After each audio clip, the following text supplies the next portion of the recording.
What's up, everybody? Welcome to Nerdcore Daily News. I'm Dom. Goku confirmed in Super Smash Bros. Ultimate. We happy few reviews are in, and tons more on today's episode. Let's get into it. Welcome to Nerdcore Daily News.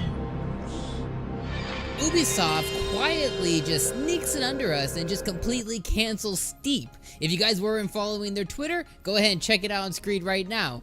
This is what Ubisoft had to say. Nothing. They didn't say anything at all. They just simply decided to cancel Steep on us. We can only assume that it was production costs, development costs, and things like that, or they just could not make this franchise work on the Switch. Now, some would say that it's too little too late anyways, but we would have loved to see some kind of snowboarding type game on the Switch, because we all know SSX was super fun. Not a whole lot of people played Steep, so it could have really found success on the Switch. But instead, doesn't look like Ubisoft's going to be following through with it, but they're probably going to be putting a lot of other titles on the Switch instead, which it might be a smarter move to put money towards that as opposed to a game that didn't even really do well commercially or critically. During a keynote at QuakeCon 2018, Doom Eternal was confirmed for Switch. Not only was it confirmed for Switch, day and date with the launch on PS4, Xbox One, and PC, we can also be expecting on the Switch. This is a really nice change, and I'm really happy to see that all of Bethesda's success that they've had with Skyrim, Doom, and Wolfenstein has now translated them into putting development costs into their new franchises that are coming out, and the Switch will get them day and date. This might actually be something to start considering, because playing these franchise titles on the Switch in handheld mode is probably one of the coolest experiences ever. Again, we've played Skyrim 1,000 times, but experiencing on the Switch is something that's pretty cool. And Doom was a marvel to look at on the Switch. Now, it did have some graphical tweaks, and there's some, fat that they did have to cut, but ultimately it ran really well. So we're really happy to see Doom Eternal come out on the Switch, and this might be one that we actually just straight up pick up on the Switch as long as it comes out on launch date.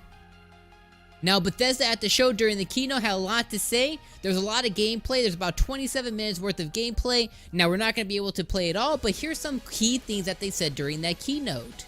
During the keynote, Bethesda had a lot to say, some of which were, it's straightforward and simple, but it serves its purpose to thrust you into the increasingly dire scenarios fueled by rage and the spirit of heavy metal. Many shooters chase the thrill Doom delivers, but few are as potent in their execution. It captures the essence of what made the classic Doom games touchstones of their day and translates it to suit modern palates with impressively rendered hellscapes and a steady influx of tantalizing upgrades. Doom is the product of a tradition as old as shooters, and while it's not the model to follow in every case, modern shooters could learn a thing or two from Doom's honed and unadulterated identity. It looks like Battlefield 5's closed alpha date has been potentially leaked. You cyber sleuths are all over the internet with them slamming little fingers trying to figure out when Battlefield 5's closed alpha is coming out, and it looks like we got some good news here for people playing on PC. So what did the cyber sleuths find? It looks over there on Origin, there was an image leaked that on August 13th at 1 a.m. on Monday, it looks like it could be potentially launching. So make sure you guys keep in the know right here at the Game Lures, but also on Battlefield 5's Twitter page and much more to see if that is going to be true. August 13th is very close and it's creeping up on us, so hopefully it's true, because we over here want to get our hands on it, we know you do too. Cuphead, the game that made boys, girls, adults, and all other people cry, is finally hit a milestone of 3 million copies sold, and Studio MBTHR is super excited about it, and they took to Twitter, and here's what they had to say. Golly, it's still hard to believe we sold over 3 million copies of Cuphead. To celebrate the game, it's on sale through tomorrow. If you haven't walloped the devil yet, now's a good day for a swell battle. So, if you guys are thinking about picking it up, you guys should do it right now. It's on a heavy sale, as you guys can see on the image right now on Xbox, Steam, all over everywhere, so make sure you guys pick that up. It's an amazing game, although we didn't finish it over here at the Game Lures because it just got too difficult and too frustrating. It's definitely one to pick up, and if you're an Xbox owner, this is a must own on the Xbox platform. We Happy Few finally launches today, and it's come out to less than extraordinary reviews. It looks like it's not doing that well, but that's okay. Down in E3 2016, they announced We Happy Few, and it came out in beta on Xbox and PC. At that time, we did decide to purchase it to get into the beta, and we didn't really play it much. I kind of opened it up and didn't really give it much time. But you guys can definitely expect some content right here on twitch.tv/thegamelers and youtube.com/thegamelers regarding We Happy Few. So make sure you guys head over to Twitch right now, right there on the screen, because you're going to want to go over there to see us stream live We Happy Few. But it came out and it has less than extraordinary reviews. It actually right now has a 66 on Metacritic, which isn't that great. Some of the reviews stated are as such. Our friends over at Polygon stated, perhaps this is what makes We Happy Few so unusual. It is beautifully, carefully written. The words that come out of this game are better than anything I can recall, even in the past narrative adventures. The script has clearly elevated to a place of prime importance. It's been honed by writers and actors working together to create a coherent universe that's as frightening as a hellscape dreamed up in a more lavish fantasies. If you're looking for something out of the ordinary to play, you found it. And our friends over at Eurogamer had this to say, an ambitious, stylish, and savage takedown of British hubris, but clunky crafting, collecting, and combat make for a somewhat dull game.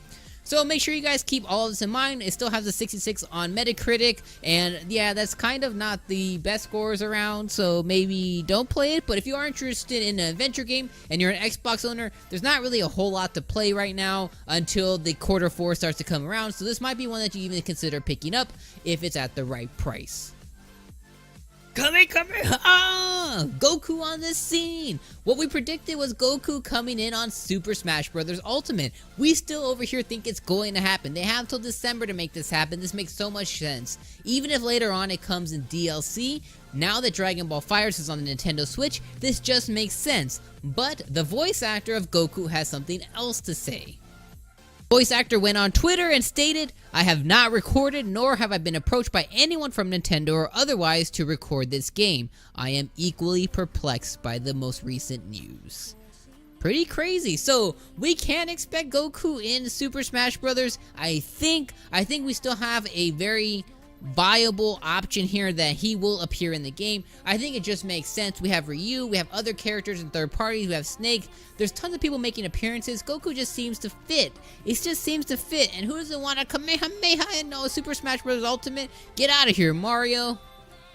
And thank you, yes you, for joining Nerdcore Daily News right here on youtube.com/thegamelers. I feel like you already know what to do. Make sure you guys hit like, make sure you guys hit subscribe, and if you want to stay in the know for everything funky, geeky, nerdy around the video game industry, you guys are in the right spot. And we will see you guys next week for more nerdy gaming news.